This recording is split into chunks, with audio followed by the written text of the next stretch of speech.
నమస్కారం అండి. నమస్తే. నా పేరు దినేష్ కుమార్ అండి. నాకు ఒక యూట్యూబ్ ఛానల్ ఉంది. మీ మూవీ గురించి మీ గురించి నేను విన్నాను బయట. మీరు ఒక మంచి డైరెక్టర్ గారు అని చెప్పి, సో మిమ్మల్ని వాళ్ళకి కలుద్దాం అని చెప్పి వచ్చామండి. ఫస్ట్ అసలు మీ పేరేంటండి? నా పేరు ప్రతాప్ రెడ్డి అండి. ప్రతాప్ రెడ్డి. మీరు ఎక్కడ సార్ ప్రాపర్? తెనాలి తాలూకా కోలేపార. ఓకే. మీకు ఈ ఫీల్డ్ ఎన్నాళ్ళ నుంచి అనుభవం అండి? 40 years. 40 years నుంచి. 1970లో వెళ్ళాను చెన్నై. 2010 వరకు అక్కడే ఉన్నాను. Okay okay. ఇప్పుడు మీరు డైరెక్షన్ ఎన్ని సినిమాలు చేశారండి? డైరెక్షన్ ఒక అసిస్టెంట్గా అసోసియేట్ చేశాను. 10 films. యాక్టర్గా ఒక 100 films చేశాను. Okay, good.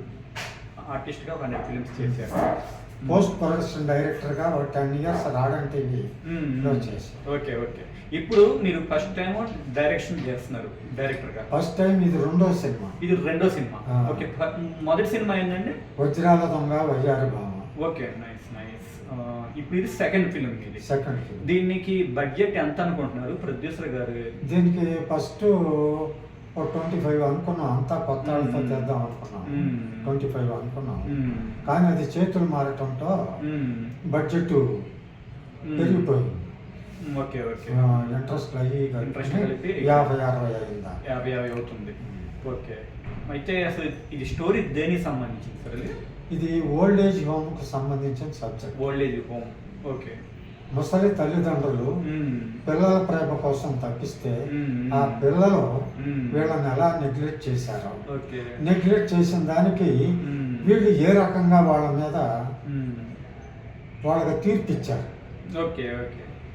అదే ఓ తండ్రి తీర్పు. ఓ తండ్రి తీర్పు. ఇది ఈ సమాజానికి బాగా ఉపయోగపడుతుంది. అప్ టు డేట్ లో ఇప్పుడు బాగా ప్రజెంట్ బర్నింగ్ పాయింట్ ఇది. చాలా మంది భాషల్లో చాలా మంది పేరెంట్స్ ని పట్టించుకోకుండా ఓల్డ్ ఏజ్ హోమ్ లో పెట్టేసి దూరంగా వెళ్ళిపోతున్నారు. సో అసలు ఓల్డ్ ఏజ్ హోమ్ లో పెట్టడం బెటర్. ఓల్డ్ ఏజ్ హోమ్ లో పెట్టకుండా ఇంట్లో పెట్టుకుని గవర్నమెంట్ ఇచ్చే రేషను పెన్షన్ తీసుకుని వాళ్ళ గంజి నీళ్లు పోసి పచ్చడి మెంతుకులు పెడుతున్నారు. కొంచెం అలాంటి వాళ్ళకి కోసమే ఓల్డ్ ఏజ్ హోమ్లు ప్రతి ఊరికి కావాలనేది మా సినిమా చెప్పుద్ది. ఎందుకు చెప్పుద్ది అంటే ఊరికి ఒక శ్మశానం ఎంత అవసరం, ఒక ఓల్డ్ ఏజ్ హోమ్ కూడా అంతే అవసరం. కరెక్ట్. అంటే ఇప్పుడున్న పరిస్థితులను బట్టి చూస్తే మీరు చెప్పేది కరెక్ట్. అసలు అక్కడ దాకెందుకు పెంపుడు కుక్కల్ని పక్కలో పడుకోబెట్టుకుని గుడ్ మార్నింగ్లు గుడ్ నైట్లు చెప్తున్నారు. కన్న తల్లిదండ్రులు ఇంటికి వస్తే తలుపులు మొకాల మీద వేసి బయట పంపిస్తున్నారు. నిజమేనండి మీరు చెప్పిన దాంట్లో. ఇప్పుడు 100కి 60-70% అలానే ఉంది కల్చర్. కొంచెం ఎక్కడో 30-40% మంచి వాళ్ళు ఉన్నారు. కానీ ముందు ముందు రాబోయే జనరేషన్ కూడా ఇది కొంచెం స్ఫూర్తిగా ఉండాలి. 90% పెరుగుద్ది. అసలు ఇప్పుడు 30-35% ఓల్డ్ ఏజ్ పీపుల్ ఉన్నారు. ఇది ఇంకా పెరుగుద్ది. అప్పుడు ఈ ఓల్డ్ ఏజ్ హోమ్ అవసరం అవుతుంది. ఈ ఓల్డ్ ఏజ్ హోమ్ పెడతాం వల్ల ఎంప్లాయ్మెంట్ కూడా ఫుల్గా ఊరికి ఒక ఓల్డ్ ఏజ్ హోమ్ పెట్టారనుకో, రాబోయే కాలంలో ఊరికి ఒక 30-40 మంది ఓల్డ్ ఏజ్ పీపుల్ ఉంటారు.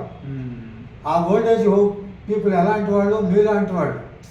మీరు ఓల్డ్ ఏజ్కి వస్తారు. అప్పుడు పిల్లలేంటి మమ్మల్ని చూసేది? మేము ఈ ఓల్డ్ ఏజ్ హోమ్లో పోతాం, మాకు ఇక్కడ ఉన్న ఆస్తి ఆ ఓల్డ్ ఏజ్ హోమ్కి ఇచ్చేస్తాం, మేము ఇక్కడే హ్యాపీగా ఉంటాం. మీ వయసు మీరు వచ్చిన తర్వాత, మీకు మా దశ వచ్చిన తర్వాత మీరు కూడా వచ్చి ఇందులో ఉండండి. మీ తల్లిదండ్రులు మీ పిల్లలు చూడకపోతే. అంటే ఇప్పుడు మీరు తీయబోయే మూవీ ఇప్పుడున్న జనరేషన్కి ఒక గుణపాఠంగా ఉంటుంది. పిల్లలకి కొంత, పెద్దవాళ్ళకి కూడా ఒక స్ఫూర్తిదాయకంగా ఉంటుంది. కొంచెం వాళ్ళ అనుభవాలు అవి, బాధలు. మిమ్మల్ని చూస్తాం, మీ దగ్గరకు వస్తాం అని ఫోన్లు చేసి వాళ్ళని డిస్టర్బ్ చేయటం కూడా తప్పేం చెప్పాము. Okay okay. మంచి సినిమా నచ్చా. సబ్జెక్ట్ బాగుంది సార్. ఇది హీరో ఎవరనుకుంటారు సార్? హీరోయిన్? హీరోయిన్ లేరు. సబ్జెక్టే హీరో. అంటే ఫాదర్ క్యారెక్టర్ మెయిన్ క్యారెక్టర్, తల్లి క్యారెక్టర్ మెయిన్. Okay okay. అలాగే ఏ క్యారెక్టర్ ఆ క్యారెక్టర్ కూడా ఉన్నతమైంది. ఓకే. ప్రజెంటేషన్ ఏ క్యారెక్టర్ మ్మ్. దాని యొక్క విలువలు ఓకే. ఉన్నాయి. మొత్తం పాటలు ఎన్ని అనుకుంటున్నారు సార్? పాటలు మ్యూజిక్ అది మ్యూజిక్ చరణార్జున్ గారు మ్మ్. బాగా చేశారు, మ్మ్. చాలా బాగుంది. సాంగ్స్ ఒక 5 ఉంటాయి సార్ మొత్తం? సాంగ్స్ వేరే వాళ్ళు చేశారు, అవి కూడా బాగానే ఉన్నాయి. మ్మ్. పోతే చరణార్జున్ బ్యాక్గ్రౌండ్ సాంగ్ చేశారు, మ్మ్. మ్మ్. హైలైట్, మ్మ్. నాకు చాలా బాగుంది. Okay okay. మీ అయితే త్వరలో షూటింగ్ స్టార్ట్ చేస్తారు? షూటింగ్ అయిపోయిందండి, ఆల్రెడీ ఫినిష్డ్. ఫినిష్ అయిపోయింది. సెన్సార్ నుంచి ఆర్ఆర్ బయటికి రావాలి. ఆర్ఆర్ దశలో ఆర్ఆర్ కూడా అయిపోయింది, మ్మ్. మ్మ్. సెన్సార్ దశలో ఉంది ఇప్పుడు. Okay okay. సెన్సార్ చేయాలి. మ్మ్. దీన్ని మ్మ్. అరికపూడి విజయ్ కుమార్ గారు మ్మ్. ఈ సినిమాకి అవుట్ అండ్ అవుట్ ఆయనే మ్మ్. ప్రొడ్యూసర్. Okay okay. కానీ ఆయన ఒక అతన్ని మ్మ్. ప్రొడ్యూసర్గా అనౌన్స్ చేశాడు, ఆయన పేరు వస్తుంది. మ్మ్. మ్మ్. నేను కథ, screen play, direction direction. Bhimavaram Pratap Reddy. Okay okay. దీనికి మ్మ్. పర్యవేక్షణ మ్మ్. రాజేందర్ రాజ్ అని ఓకే. ఒక ఆయన. థ్యాంక్ యూ సార్, చాలా బాగుంది మీరు చెప్పింది. ఈ సినిమా 100% సక్సెస్ అవ్వాలి, మ్మ్. నేటి జనరేషన్కి ఒక స్ఫూర్తిదాయకంగా ఉండాలని చెప్పి ఓకే, థ్యాంక్ యూ. ఇట్లాంటి సినిమాలు ఇంకా మరిన్ని తీస్తే మ్మ్. ఈ నేటి యువతలో కొంత మార్పు వచ్చి కొంచెం సమాజం కూడా కొంచెం మంచి దారిలో వెళ్ళడానికి ఇప్పుడు కొంత దోహదపడతాయి ఈ మూవీస్ అన్ని మీకు. నా ఉద్దేశం ఏంటంటే మ్మ్. ఇదే ఫిల్మ్ని మ్మ్. తెలుగులో తీసాం, మ్మ్. తమిళం, మలయాళం, కన్నడ, హిందీలో తీయాలనే ఆలోచన ఉంది. మ్మ్. ఇప్పుడు సినిమాలు తీయటం, రాయటం, మ్మ్. బుక్కులు ప్రింట్ వేయటం, మ్మ్. ఇదంతా మామూలే. మ్మ్. కానీ నాకు ఇంకొక ఆలోచన ఏమొచ్చిందంటే, నాకు 2 ఎకరాల పొలం ఉంది. ఓకే. ఆ 2 ఎకరాల పొలాన్ని మ్మ్. ఆ పొలంలో మ్మ్. ఒక ఓల్డేజ్ హోమ్ కట్టాలి. మ్మ్. మ్మ్. ఓకే. అది నా జీవిత ఆశయం. మ్మ్. ఇందులో ఏదన్నా డబ్బు వస్తే, మ్మ్. ఈ ఓతండ్రి తీర్పులో ఏదన్నా డబ్బు డబ్బు వస్తే వస్తే ఫస్ట్ ఓల్డ్ ఓల్డేజ్ హోమ్కి ఓకే. శంకుస్థాపన చేస్తాం. ఓకే. అది అరకపూడి విజయ్ కుమార్ గారి మ్మ్. ఈ ఏబీకే ఫిల్మ్స్ మీద, ఏబీకే మ్మ్. ఫౌండేషన్ అని ఆయన ఒకటి ఉంది. ఓకే. ఆ ఫౌండేషన్ పేరు పెట్టి మ్మ్. ఓ తండ్రి తీర్పు మ్మ్. ఓల్డేజ్ హోమ్ అని మ్మ్. పెడతాం.